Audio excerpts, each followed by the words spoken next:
मैं अर्चना अग्रवाल आज आपको रिद्धि संस्कृतम का प्रथम अध्याय वर्णमाला का समझाती हूँ।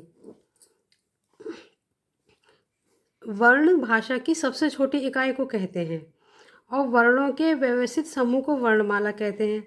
जैसे कि आप एक माला में एक एक करके मोतियों को पिरोते हो तो वो माला बन जाती है, वैसे ही हम वर्णों को एक एक करके रखते जाते हैं व्यवस्थित समूह में, तो वो वर्णमाला कहलाती है। वर्णमाला के दो प्रकार होते हैं, स्वर और व्यंजन। स्वर कौन से हैं? आ, ई, उ, रे। आ ई उ रे, ए आई ओ औ, ये स्वर हैं। ये अपने आप में स्वतंत्र हैं क्योंकि इनको बोलने के लिए हमें किसी और की आवश्यकता नहीं है। इनमें से ये संयुक्त स्वर कहलाते हैं, ए आई ओ औ, क्योंकि ये दो स्वरों के मिलने से बने हैं। कैसे? जैसे ए, तो ए आ और ई को मिलने से बना ए। आई, आ और ए को मिलने से बना आई। उसी तरह से ओ, तो आ और ऊ को मिलने से बना ओ, और आ और ऊ को मिलने से बना ओ। इसीलिए इनको संयुक्त या मिश्रित स्वर कहते हैं, मिश्रित स्वर कहते हैं। अब आता है व्यंजन। व्यंजनों की संख्या 33 यानी 33 होती है। का वर्ग में 5 वर्ण आते हैं, का, खा, गा, घा, णा। चवर्ग, चा, छा, जा, झा, णा। टवर्ग, टा, ठा, डा, ढा, णा। तवर्ग, ता, था, दा, धा, ना।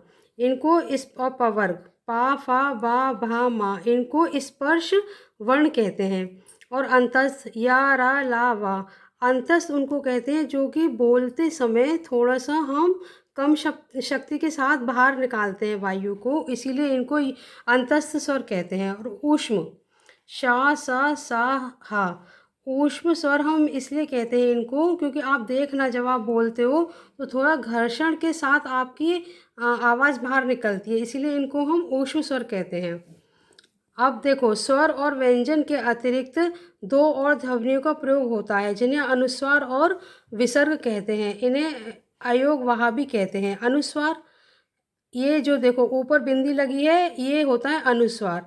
इसका मतलब है ये किसी भी वर्ण के साथ जब मिलकर आएगा तो हम उसकी जो हम ध्वनि है वो नासिका है, हम नासिका से बोलेंगे अनुस्वार को।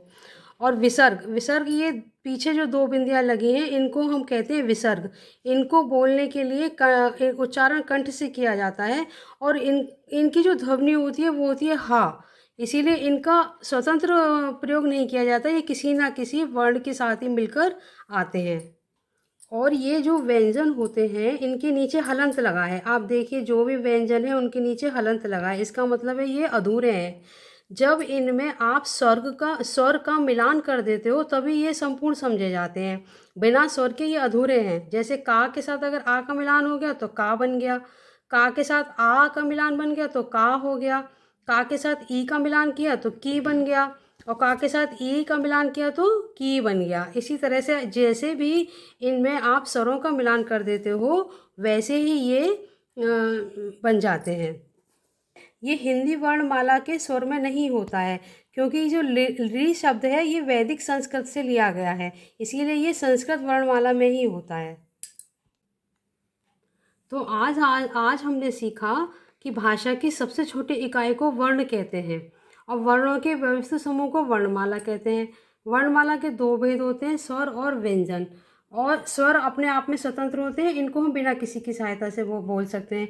और व्यंजन में हमेशा स्वर को हम मिलाकर ही बोलेंगे। और कवर्ग से लेके पवर्ग तक के जो व्यंजन हैं इनको स्पर्श व्यंजन कहते हैं। और यारा लावा को अंतस्थ और शाह सा साह को ऊष्म व्यंजन कहते हैं। और अनुस्वार व्यंजन की नासिका ध्वनि है, मतलब हम नाक से बोलते हैं अनुस्वार को, और विसर्ग में हा लगता है। आज हमने इतना सिखाया आपको।